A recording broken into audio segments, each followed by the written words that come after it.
Good morning everyone. Previous class में हमने future perfect tense के बारे में स्टडी किया और आज हम टेंस का जो लास्ट टेंस है टेंस टॉपिक का फ्यूचर परफेक्ट कॉन्टिन्यूअस उसका स्टडी करेंगे। तो देखते हैं फ्यूचर परफेक्ट कॉन्टिन्यूअस। तो आज का हमारा जो टेंस है वो कौन सा है? Future perfect continuous. ये हम आज स्टडी करेंगे। लास्ट टेंस है ये। इसकी जो हिंदी की पहचान होती है वो होती है से रहा होगा, से रही होगी, से रहे होंगे। ये जो शब्द हैं वो हिंदी जो वाक्य होते हैं उनके लास्ट में आते हैं। तो हम ये पहचान कर सकते हैं कि ये जो सेंटेंस है वो फ्यूचर परफेक्ट कॉन्टिन्यूअस टेंस का सेंटेंस है। इसके बाद इसमें कुछ एडवर्ब भी जो हैं वो यूज में लिए जाते हैं, हम उनका स्टडी करेंगे। एडवर्ब में सिंस, फॉर, ऑल, इनके साथ में टाइम दिया हुआ होता है। सिंस, फॉर, ऑल, इनमें से कोई सा भी एक एडवर्ब आ सकता है सेंटेंस में और उसके साथ में टाइम दिया हुआ आपको मिलेगा। इसके बाद में इसके कुछ बेसिक रूल्स हैं, उन बेसिक रूल्स का स्टडी करते हैं। बेसिक रूल में फर्स्ट जो रूल है वो है verb first plus ing is used in this tense। Verb की फर्स्ट फॉर्म प्लस ing का यूज है वो इस टेंस में किया जाता है। इसका सेकंड रूल देखिएगा, helping verb shall have been is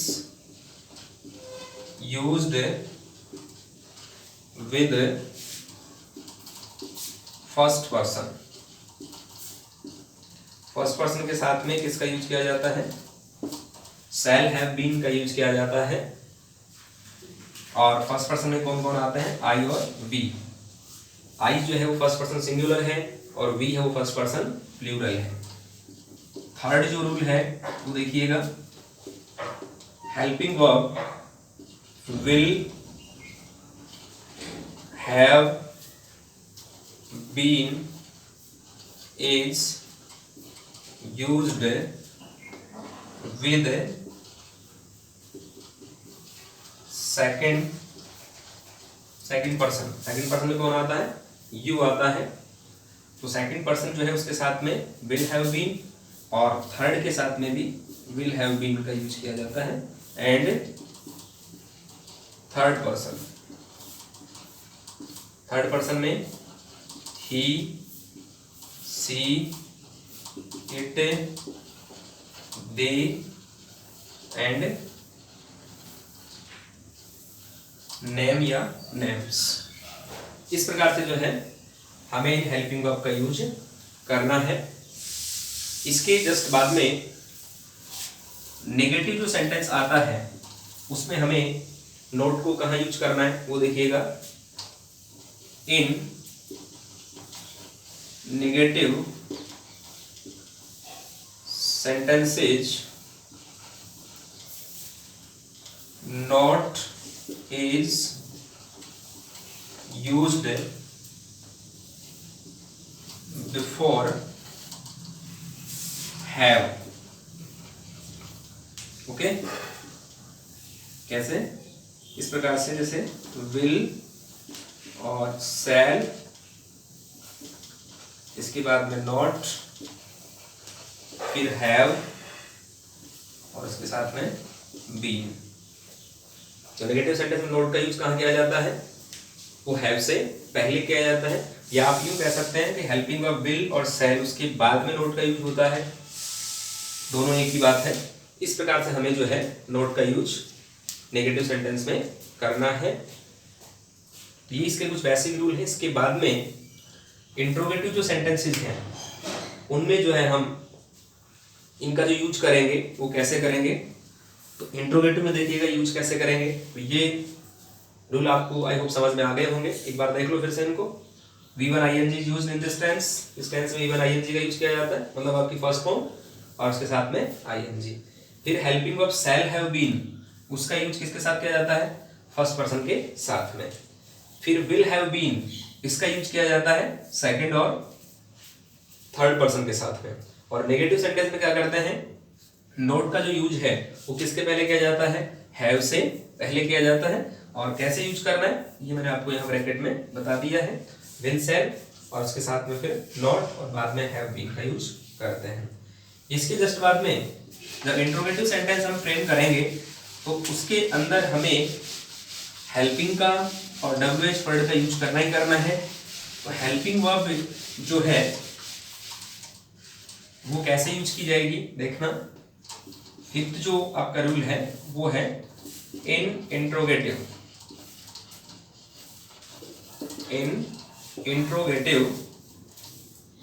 sentences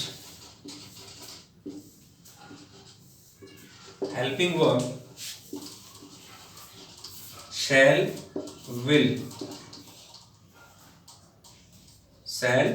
will is used in the beginning of the sentences। Sentence के बिगनिंग में जो है हमें अकॉर्डिंग टू पर्सन शैल और विल का यूज करना है या यूज किया जाता है। और इसके बाद में थोड़ा सा और हम इसको बढ़ाते हैं आगे। And have been is used, have been is used after person. Have been का यूज कहाँ करना है, पर्सन के बाद करना है, तो ये हमें विशेष ध्यान रखना है। और यदि WH वर्ड है सेंटेंस में तो गिवन जो हेल्पिंग वर्ब है उससे पहले हम WH वर्ड का यूज कर देंगे। इस प्रकार इंट्रोगेटिव सेंटेंस में हम क्या करते हैं, इस हेल्पिंग वर्ब का यूज करते हैं अकॉर्डिंग टू पर्सन। फिर इसके बाद में हम नेक्स्ट जो रूल है वो देखेंगे। वो कौन सा रूल है, जो सिंस और फॉर का यूज है वो हम करना सीखेंगे। तो सिंस और फॉर का यूज, उसके लिए मैंने आपको पिछले टेंसेस में प्रेजेंट परफेक्ट कंटीन्यूअस और पास्ट परफेक्ट कंटीन्यूअस में मैंने यूज बताया था, एक बार फिर से देख लीजिएगा। तो इसमें जो सिक्स्थ रूल है अपना, सिक्स्थ रूल क्या है, वो है यूज ऑफ सिंस। सिंस का यूज हमें कैसे करना है, दोहे के रूप में आपको मैं यहाँ समझाता हूँ, देखिएगा। और वो ऐसे करना है, तारीख, बार, बजे, सन, आए, फोर को छोड़कर सिंस लगाए। तो क्या करना है हमें, तारीख जो डेट आती है, वार डेज जो आते हैं, बजे क्लॉक शब्द आता है, या सन 2015, 16, 17 जो भी इस प्रकार सन आए, उनके साथ में हमें क्या करना है, सिंस लगाना है, फोर नहीं लगाना है।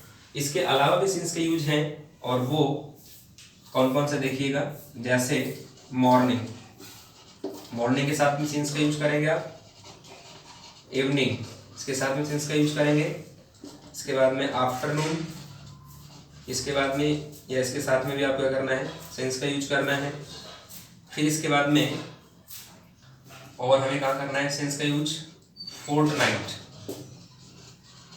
फोर्टनाइट मीन्स पखवाड़ा, 15 दिन की जो अवधि होती है, पीरियड ऑफ 15 डेज, उसके लिए हम जो है सिंस का यूज करते हैं। इसके बाद चाइल्डहुड, बचपन, इसके साथ में हम किसका यूज करते हैं, सिंस का यूज करते हैं। और इसके बाद में नेम ऑफ मंथ, कोई भी महीना है उसके साथ में भी हमें क्या करना है, सिंस का यूज करना है, लेकिन उसमें महीने का नाम आना चाहिए, महीना शब्द नहीं आना चाहिए, महीने का नाम आना चाहिए। तो वहां पर हम किसका यूज कर देते हैं, सिंस का यूज कर देते हैं। तो ये आपके सामने आपको जो है मैंने बताया सिंस का यूज इस प्रकार से हम करते हैं। और एक बात और ध्यान में रखना है आपको, वो ध्यान में क्या रखना है कि सिंस का यूज जो है वो पॉइंट ऑफ टाइम के लिए किया जाता है। पॉइंट ऑफ टाइम मीन्स निश्चित समय। तो निश्चित समय के लिए जो है हम क्या करते हैं, सिंस का यूज करते हैं।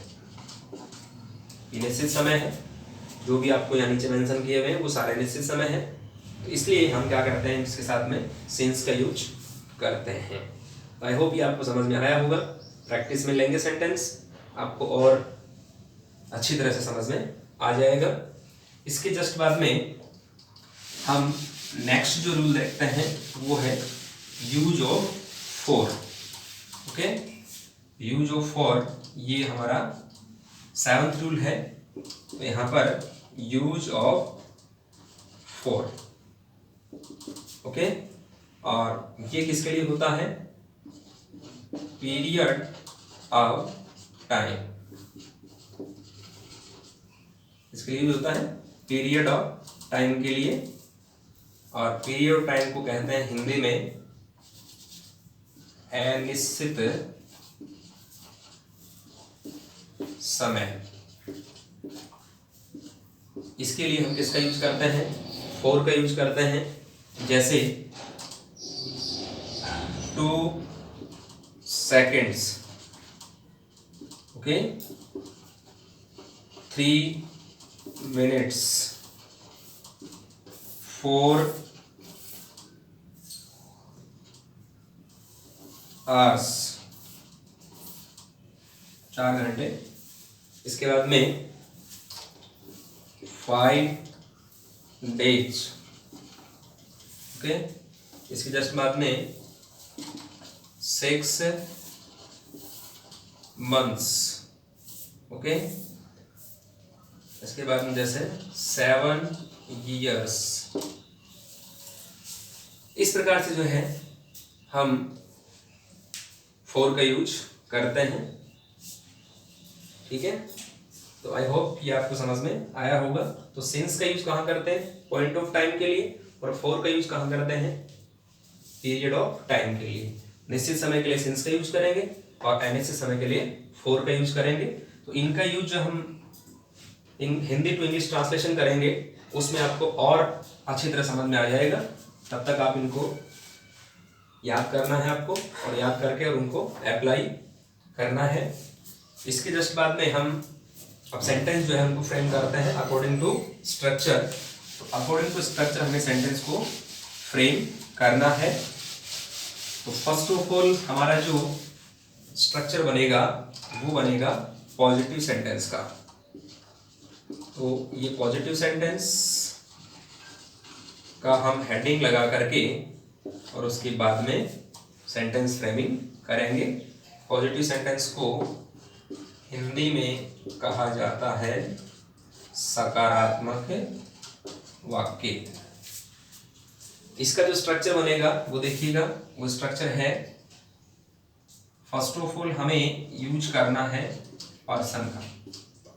पर्सन 3 होता है, फर्स्ट, सेकंड और थर्ड। इसके साथ में हेल्पिंग लगाना है। हेल्पिंग कौन सा हो गया, will, shall plus have, been. इसके जस्ट बाद में हमें लगाना है वो आपकी फर्स्ट फॉर्म और आईएनजी। उसके साथ में हमें लगाना है ऑब्जेक्ट। ऑब्जेक्ट के जस्ट बाद में हमें लगाना है सिंस या फॉर में से कोई एक, और इसके जस्ट बाद में हमें लगाना है टाइम। जो भी टाइम दिया हुआ है सेंटेंस में उसको हमें मेंशन करना है। तो तो ये स्ट्रक्चर हमें फॉलो करना है जब भी हम सेंटेंस फ्रेम करेंगे।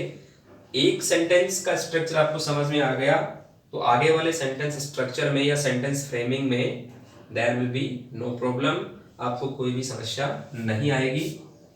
You can easily frame any type of sentence, किसी प्रकार का कोई भी सेंटेंस आप फ्रेम कर सकते हैं, कोई भी सेंटेंस बना सकते हैं।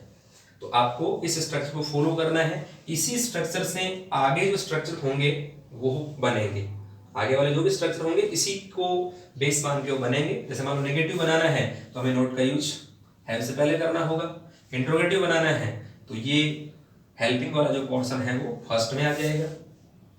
ओके, इंट्रोगेटिव नेगेटिव बनाना है तो फिर से वो नोट लग जाएगा, हेल्पिंग शुरू में हो जाएगी, नो प्रॉब्लम, और लास्ट में क्वेश्चन मार्क आ जाएगा। इस प्रकार से हमें जो है सेंटेंस की फ्रेमिंग करनी है। देखते हैं एक सेंटेंस देखते हैं, हिंदी का सेंटेंस, उसको ट्रांसलेट करेंगे हम इंग्लिश में। तो हिंदी टू इंग्लिश ट्रांसलेशन वाला हम जो है सिस्टम अपना रहे हैं या काम में इसको ले रहे हैं, और एग्जाम में आपके correct form of the verb का क्वेश्चन पूछा जाता है, मैं आपको कई बार बता चुका हूँ। ब्रैकेट में आपको फर्स्ट फॉर्म मिलेगी, नेगेटिव सेंटेंस अगर मान लो फेल करवा रहा है वो तो उसमें नोट के साथ फर्स्ट फॉर्म मिल जाएगी आपको ब्रैकेट में। ओके, और उसी प्रकार से आपको जो करेक्ट फॉर्म द वर्ब वाला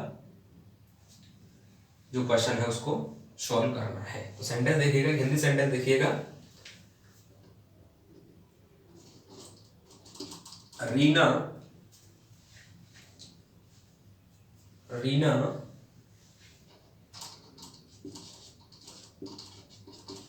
जुलाई से इस विद्यालय में अध्ययन कर रही होगी। इस प्रकार ये हिंदी सेंटेंस है। तो लास्ट में देखिएगा हिंदी की पहचान है, हिंदी सेंटेंस की पहचान है रही होगी, और टाइम इंडिकेटिंग जो वर्ड है वो यहाँ आ रहा है पास में, तो एक साथ की पहचान नहीं मिलेगी। रही होगी ये कॉन्टिन्यूअस को शो कर रहा है और ये जो है से वो टाइम को इंडिकेट कर रहा है। इस प्रकार से जो है यदि देखो यहाँ पर यदि हम क्या नहीं लगाते हैं, ये वर्ड नहीं लगाते हैं जुलाई से, यदि इस वर्ड को यहाँ से हम हटा देते हैं ना, इरेज कर देते हैं, तो फिर ये सेंटेंस कौन सा बन जाएगा, सेंटेंस कॉन्टिन्यूअस का बन जाएगा, ये फ्यूचर कॉन्टिन्यूअस का सेंटेंस बन जाएगा। तो इसमें जो है केवल एक टाइम हमने और मेंशन किया है, तो सेंटेंस किसका बन गया, फ्यूचर परफेक्ट कॉन्टिन्यूअस का। तो इसका ट्रांसलेशन देखिएगा, फर्स्ट ऑफ ऑल पर्सन, तो पर्सन कौन है, रीना, और रीना कौन सा पर्सन हो गया, थर्ड पर्सन सिंगुलर। इसके अकॉर्डिंग हेल्पिंग कौन सी आ जाएगी, विल। ओके, तो Reena will have been, verb क्या है, अध्ययन करना, अध्ययन करने को कहते हैं स्टडी, और इसके साथ में क्या जोड़ेंगे हम, आईएनजी जोड़ेंगे, क्या बन जाएगा, स्टडिंग। तो Reena will have been studying, कहाँ, इस विद्यालय में, तो इन दिस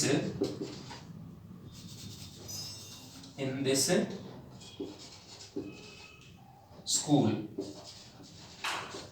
इसके बाद कौन सा एलिमेंट बच गया, जुलाई से, तो ये सिंस में आएगा या फोर में, तो ये किस में आएगा, सिंस में आएगा। Okay, I hope you are getting my point. जहां तक मैं समझता हूं आप मेरी बात को समझ पा रहे हैं। तो यहाँ पर Reena will have been studying in this school, और जुलाई के लिए क्या आएगा, सिंस आएगा, तो सिंस से जुलाई। इस प्रकार से जो है हमें सेंटेंस की फ्रेमिंग करनी है। अकॉर्डिंग टू पर्सन हमें हेल्पिंग वर्ब का यूज करना है। अपनी तरफ से आप कोई भी चीज ऐड नहीं करेंगे, जो जो सेंटेंस में दिया हुआ है उसके अकॉर्डिंग जो स्ट्रक्चर है, उस स्ट्रक्चर में वन बाय वन जो भी एलिमेंट हैं उन एलिमेंट को आपको यहाँ सेटअप करना है कि फर्स्ट में पर्सन लगाना है, उसके बाद हेल्पिंग लगाना है, उसके बाद वर्ब फर्स्ट आईएनजी लगाना है, उसके बाद ऑब्जेक्ट है, फिर सिंस फॉर में से लगाना है एक को, फिर टाइम का मेंशन करना है, उसके बाद में फुल स्टॉप लगाना है। तो जो भी स्ट्रक्चर है उस स्ट्रक्चर को फॉलो करते हुए ही हमें क्या करना है, सेंटेंस की फ्रेमिंग करनी है। और आगे जो सेंटेंसेज हैं वो हमें अकॉर्डिंग टू स्ट्रक्चर ही बनाने हैं, अपनी तरफ से कोई भी सेंटेंस में कोई जो एलिमेंट है उसको ऐड नहीं करेंगे। इस प्रकार से हमने एक सेंटेंस को फ्रेम किया है।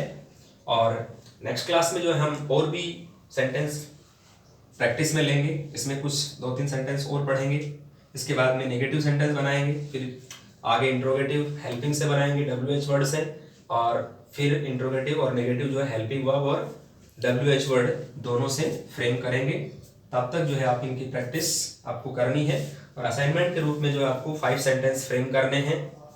इस तरह से ही यहाँ आप पर्सन चेंज कर सकते हैं, यहाँ पे टाइम चेंज कर सकते हैं, फिर यहाँ पर जो है कोई आपको वर्ब है वो भी चेंज कर देनी है।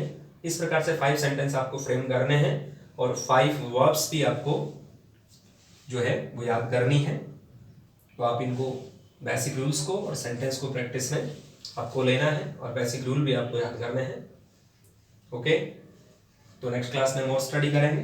तब तक thank you very much, have a nice day.